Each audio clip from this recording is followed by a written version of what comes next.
here you have my continuing list of the top 101 films that I considered to be my favourite back in 2011. So that's 4 years ago now. Enjoy. Hi, Facebookers. This is my top 101 films of all time, numbers 50 to 26. Number 50, Serenity. This film follows one of my favourite TV series, Firefly, and just is the cherry on top of what could have been a disaster. 49, Titanic. One of the most epic films ever made, and despite the backlash this film got, it's still a brilliant movie. 48, Steven Spielberg's Jaws.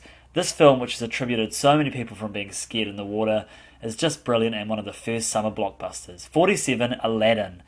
This is the first film that ever really had an effect on me in the movie theatre. In fact, it's one of the first films I remember. 46, 12 Monkeys. Terry Gilliam's warped, futuristic view of what time travel could be like is just a thrill to watch. 45, Children of Men.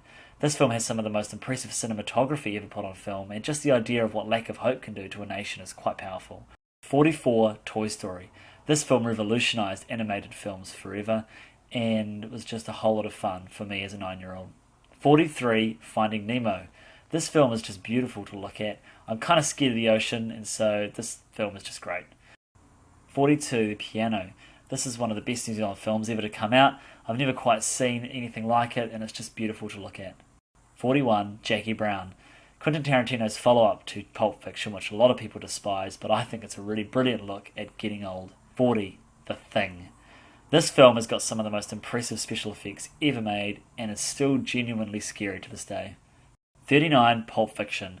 What can you say about this film? It's one of the greatest films ever made. It changed films forever.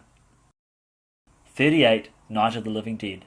This film not only defined the zombie genre, but is still very scary 50 years later. 37, Inglourious Basterds. Tarantino's operatic tribute to World War II, and managed to relate it all back to film. 36, Sweeney Todd. The style and the atmosphere of this film is so palpable, and the music is just great. 35, Raiders of the Lost Ark. Steven Spielberg and George Lucas team up to just create Indiana Jones. I mean, it's a masterpiece. 34, The Wizard of Oz. This film has really stood the test of time, and it's so ingrained in pop culture that it can't be ignored. 33, This is Spinal Tap. Did it create the mockumentary genre? Probably not, but it is definitely the most memorable first mockumentary. 32, Back to the Future. Michael J. Fox, Doc Brown, and time travel, what more could you want? And I love the sequels. 31, 8½. Fellini unpackages fantasies and dreams in this crazy film about one man's obsession with women.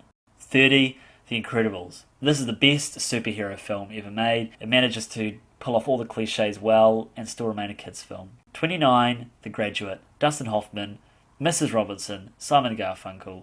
This film is just great to watch. 28, Psycho. One of the most horrific horrors ever produced. It's so well known, it's so well parodied, but it's still brilliant. 27, The Castle. This film is hilarious. I still crack up when I watch it and think about it, but it's the heart of the family in this film that makes it a cut above the rest. 26, Jurassic Park. This is the first live-action film I ever saw at the cinema, and it still holds up today as one of the most thrilling cinematic rides. Well, there you have it. Check out next week where I count down from 25 to my number one favourite film of all time.